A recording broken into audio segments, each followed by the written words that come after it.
William Penn's Plan for a Union. February 8, 1697. Presented to the London Board of Trade.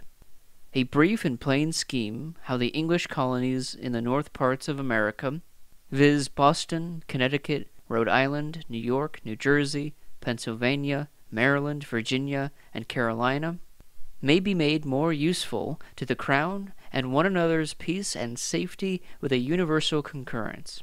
That the several colonies before mentioned do meet once a year, and oftener, if need be, during the war, and at least once in 2 years in times of peace, by their stated and appointed deputies, to debate and resolve of such measures as are most advisable for their better understanding and the public tranquillity and safety. That, in order to it, 2 persons, well qualified for sense, sobriety, and substance, be appointed by each province as their representatives or deputies, which in the whole make the Congress to consist of 20 persons.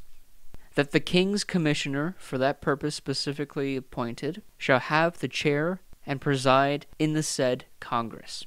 That they shall meet as near as conveniently may be to the most central colony for ease of the deputies, since that may, in all probability, be New York, both because it is near the center of the colonies, and for that it is a frontier, and in the King's nomination. The governor of that colony may therefore also be the King's High Commissioner during the session, after the manner of Scotland.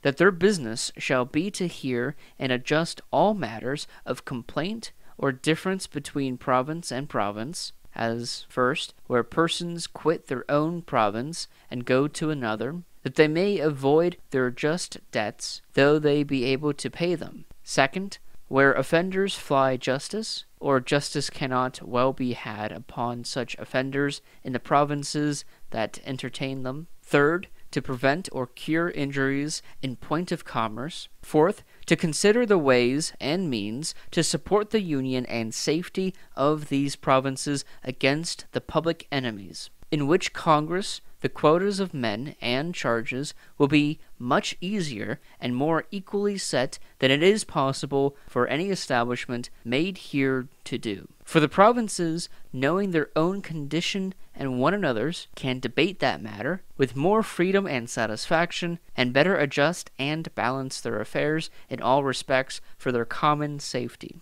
That in times of war, the King's High Commissioner shall be general or chief commander of the several quotas upon service against the common enemy, as he shall be advised, for the good and benefit of the whole. This has been William Penn's Plan for a Colonial Union. This document, along with others, had inspired the work of our constitutional framers, and I will be posting more videos about these more obscure documents that have almost been lost to history. Thank you for watching, and please support the channel in whatever way you can, or becoming a site member on the site amendingamerica.us. We also have a Patreon and a GoFundMe page. The more support you guys give, the more content and higher quality content I will be able to make. Thank you, and see you next time.